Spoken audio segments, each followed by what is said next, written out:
Irmão, graça e paz da parte do nosso Deus. Aqui quem vos fala uma vez mais, o abençoado em ação, para trazer uma palavra do coração de Deus para os nossos corações. Hoje eu vou falar sobre decisões. Nós tomamos decisões todos os dias. Você e eu tomamos decisões no trabalho, indo para o trabalho, num ponto de ônibus, dentro do ônibus. Nós tomamos decisões, seja por bem quanto por mal. Nós tomamos decisões todos os dias. As nossas vidas, ela vai ser constante vida de decisões. E nessas decisões que nós tomamos, ela dá um impacto nas nossas vidas, tanto quanto positivo quanto negativo. Então, a importância de nós escolhermos o que é certo para nossas vidas. Eu decido ser fiel à minha esposa e minha esposa decide ser fiel a mim. Você decide ser fiel à sua esposa e a sua esposa decide ser fiel a você. É uma decisão que nós tomamos todos os dias em nossas vidas. Eu não vou fazer isso, eu vou fazer isso. Nós tomamos decisões todos os dias. Rogério, Deus faz... se preocupa, melhor dizendo, se preocupa com as minhas decisões. Sim, Ele se preocupa com as tuas decisões. Ele se preocupa com as minhas decisões. Em Deuteronômio, capítulo 30, versículo 19, vai dizer o seguinte: os céus e a terra tomam hoje por testemunha contra ti, que te propus a vida e a morte. Que te propus a vida e a morte, a bênção e a maldição. Escolha, pois, a vida para que vivais, tu e a tua descendência. Então, Yeshua está falando aqui: eu te proponho a vida e a morte, a bênção e a maldição. Irmãos, e os céus e a terra é testemunha daquilo que nós vamos escolhermos hoje para a nossa história. E é interessante que nós, como ser racional, nós vamos entender que é óbvio que eu vou escolher a vida e não a morte. Mas Yeshua fala assim: olha, escolha a vida para que vivais, tu e a tua descendência. Olha a importância da minha escolha hoje, que traz vida ou morte para a minha descendência. E ele fala: escolha a vida. E não precisava, nós como ser racional, nós vamos entender que é óbvio que eu vou escolher a vida. Pai, não precisa indicar que eu vou escolher a vida, né? Mas por que Yeshua fala: olha, escolha a vida? Porque nem sempre, irmão, ou melhor dizendo, sempre o caminho de morte não vai estar escrito eu sou a morte, sabe? Eu me lembro que Yeshua, quando foi tentado por Satanás, ele leva Yeshua ao pináculo, o lugar mais alto daquela região qual ele estava sendo tentado, e fala: olha, te darei todos os reinos de todo o mundo, de todos os governos, de todo o mundo. E, sabe, a proposta aparentemente era de vida. E quando chega ao cabo daquela história, ele fala assim: olha, mas tem o seguinte, você tem que se prostrar diante de mim e me adorar. E para muitos seria aceitável essa proposta, sabe? Fazer pacto com Satanás para ter reino, governo. E para muitos era aceitável, mas para aquele que não barganha os seus princípios, as suas origens, sabe, isso tudo tem que ser anátema, maldito. E Yeshua olhou para ele: olha, somente ao Senhor teu Deus adorai. Rejeitou aquela proposta diabólica, que era fama, todos os reinos, todos os governos, nada contra isso, irmão, mas quando estas propostas, por maior que seja, bilionária, riquíssima, anula os nossos princípios, nós temos que anularmos, porque nenhuma proposta pode ser maior que os nossos princípios, a qual Deus deu para nós guardarmos. Amém? Então, estes caminhos que Deus fala, esses caminhos a qual Deus fala, escolha a vida e não a morte, é porque o caminho da morte não vai vir como se fosse a morte, irmão. E o grande sábio Salomão, ele diz o seguinte: há caminhos que para o homem parecem ser bons, mas o cabo dele, o final dele é caminho de morte. Então, o caminho que vem diante de ti para a sua escolha, irmão, não só ver o início, mas ver o meio, ver o fim. Se esse caminho está levando para o caminho chamado Jesus Cristo. Jesus Cristo diz: eu sou o caminho, a verdade e a vida. Se o caminho que você está trilhando hoje, o cabo dele não leva a Jesus Cristo, este caminho é errado e você tem que ignorá-lo na sua vida, irmão. Então, Satanás, ele começa lá no Éden, irmão, fazendo a mesma proposta que fez com Exu, ele fez no Éden, sabe? Jesus Cristo falou assim: olha, não comais a árvore da ciência do bem e do mal. Tu vai comer de tudo, mas isso daqui você não vai comer. E Adão, irmão, comeu porque foi ludibriado. Satanás chegou lá com proposta, falando: olha, você certamente vai ser igual a Deus, irmão. E sabe, um homem, por não guardar a palavra de Deus no seu coração, ele erra, ele peca. Porque a Bíblia vai dizer, irmão, guardei a tua palavra no meu coração para não pecar contra ti. O que faz o homem pecar, errar, irmão, não é falta de conhecimento, irmão.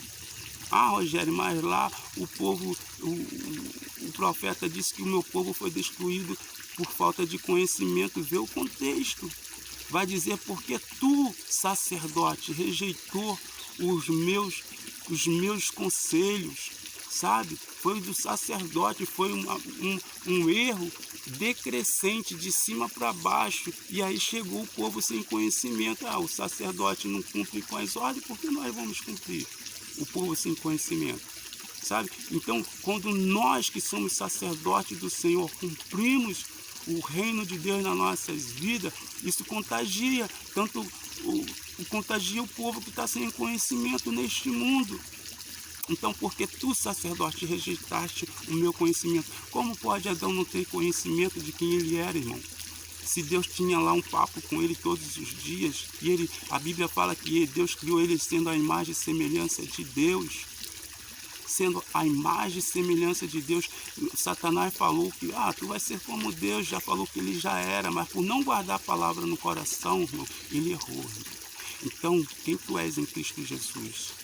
Não deixa ser, sabe, comprado por proposta nenhuma. A maior riqueza Deus já te deu, irmão. Ah, Rogério, mas o Bolsonaro, eu tenho que falar, irmão, não posso deixar de falar, irmão. Tem dois, um fala sobre churrasco, sabe? Vai ter churrasquinho toda semana, final de semana, os empregos vão abrir, a porta de emprego vai abrir. Glória a Deus, irmão, pelo churrasquinho, a porta de emprego aberta, irmão. E é isso que nós queremos como igreja do Senhor, mesmo os trabalhadores desta terra sejam uns trabalhadores bem-sucedidos para a glória de Deus. Nós queremos tudo isso, irmãos.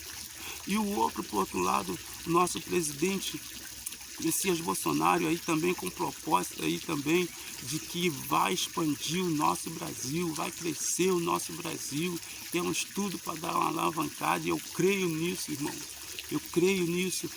Ajuda aí com as pessoas que precisam mais com os R$600. Glória a Deus.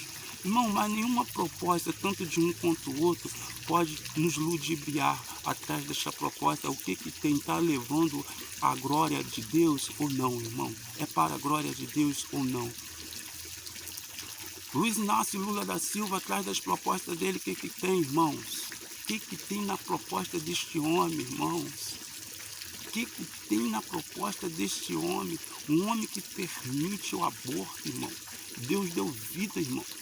Deus otorgou a vida. Um homem que permite a liberação das drogas, irmãos. O cara que quer sair das drogas, o cara vem aí com a liberação para afundar ele mais ainda, irmãos. Como é que pode isso? Um homem que permite a homossexualismo, a homossexualidade, irmãos. Sodoma e Gomorra. Como é que pode nós aceitarmos proposta linda, maravilhosa, quando no final disso tudo anula os princípios eclesiásticos da fé cristã?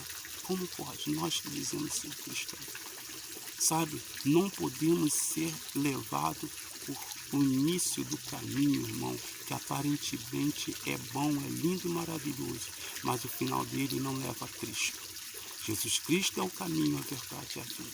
Se o final do caminho tem Cristo, este é o caminho a seguir. Por maior que seja lindo, bonito e maravilhoso no início, quando no final não leva a Cristo, irmão, sai dessa, irmãos. Exalte, glorifique a Deus, irmão, pelos suas atitudes, a sua decisão de hoje. Talvez você possa falar aí consigo mesmo, Rogério, Bolsonaro é um homem arrogante, grosso. O cara, ele agride mulheres no seu falar. Irmãos, ele é grosso. É verdade, eu não sei, não vou dizer que é verdade, mas muitas das vezes eu acho ele grosso mesmo. Eu acho ele meio, não mede as palavras para falar, e deve ser medida as palavras, meu presidente, com todo respeito, que o Senhor venha te dar iluminação na sua boca ao falar. E isso tudo pesa para os nossos votos, talvez para você pesa.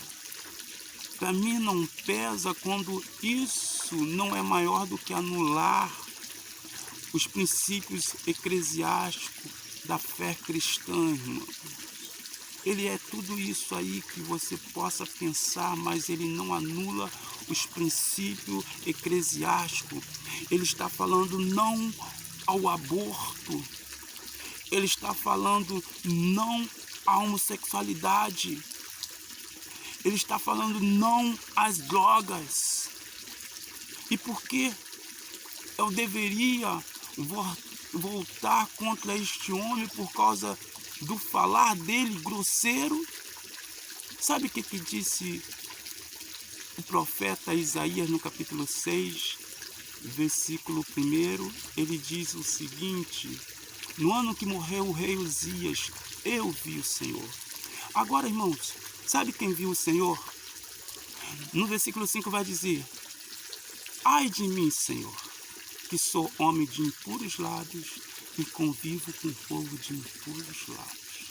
Sabe, este homem que era de impuros lábios e convivia com o povo de impuros lábios é que viu a glória do Senhor, irmãos. Talvez para você ele seja duro, seja grosseiro, e é mesmo, mas é ele que está guardando o princípio eclesiástico. E por que você não pode votar neste homem? Por causa da dureza do seu coração? Por causa do seu partido pessoal? Não, eu sou isso e eu não vou sair porque eu nasci assim, vou ficar assim. E você, meu querido, que não votou, que anulou seu voto, eu quero te dizer uma coisa: não é mais um partido que você está votando para a vida. Você está votando para que uma criança no futuro não venha a ser abortada. É muito mais do que um partido. Você está votando, dando seu voto para a vida. Por isso, neste próximo domingo, levante da sua cadeira de acomodado. Eu não vou lavar as minhas mãos, fazer como Pilatos, sabe?